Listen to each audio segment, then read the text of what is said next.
नमो बुद्धाय। गौतम बुद्ध की कहानी। दैत्य का संदूक। हिमालय की तराई में कभी एक साधु रहता था, जिसके उपदेश सुनने एक दैत्य भी आया करता था।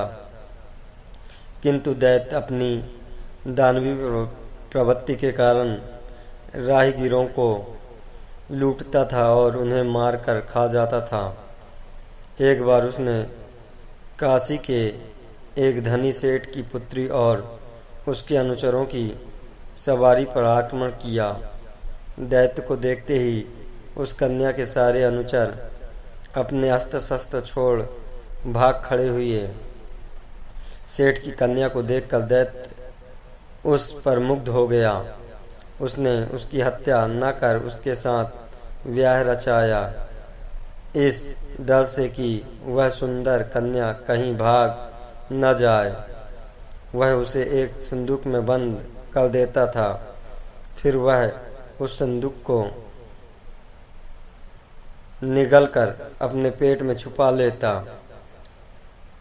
एक दिन वह दैत्य आकाश मार्ग से उड़ता हुआ साधु से मिलने जा रहा था। तभी उसकी नज़र एक सुंदर झील पर पड़ी। गर्मी बहुत थी, इसलिए वह नीचे उतर आया। पेट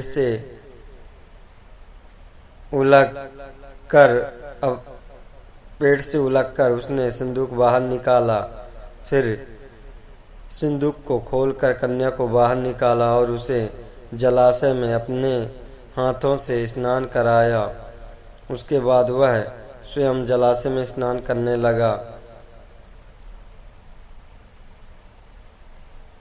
मुक्त हो कन्या जलाशय के किनारे विचरण करने लगी। तभी कन्या की नजर उड़ते हुए वायुपुत्र पर पड़ी, जो एक महान जादूगर भी था। उस अत्यंत सुंदर वायुपुत्र को देख कन्या ने उसे इशारे से अपने पास बुलाया। फिर प्रेम क्रीड़ा करने के लिए उसने उसे संदूक में बैठने को कहा। वायुपुत्र जब वहां बैठ गया, तब वह उसे अपने लिबास से ढक कर स्वयं उसके ऊपर जा बैठी। दैत्य नहाकर जब लौटा तो उसने संदूक को बंद कर फिर से अपने पेट के अंदर लिगल लिया।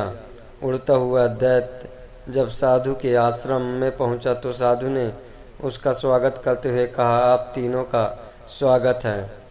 साधु की बात सुन दैत्य चौंक गया, क्योंकि वह नहीं जानता था कि कन्या और उसके अतिरिक्त भी कोई तीसरा उसके साथ था। साधु की बात सुनते ही उसने संदूक को पेट से बाहर निकाला। ठीक उसी समय वायुपुत्र संदूक से बाहर निकल रहा था। उस समय तक वह अपनी तलवार म्यान से पूरी तरह खींच भी नहीं पाया था। अगर और कुछ क्षणों में का विलंब होता तो वह निश्चित रूप से दैत्य का पेट फाड़ देता। हवा में प्रकट होते ही वह वायुपुत्र हवा में विलीन हो गया। साधु के वचन एवं ज्ञान को सुनने के कारण चूंकि दैत्य की जान बच गई थी, इसलिए उसने साधु का धन्यवाद ज्ञापन किया। साधु ने तब उसे शीलवान बनने की शिक्षा दी और उस कन्या को भी मुक्त करने का परामर्श दिया। उस दिन के बाद से दैत्य शील व्रती बन गया। नमो बुद्धाय।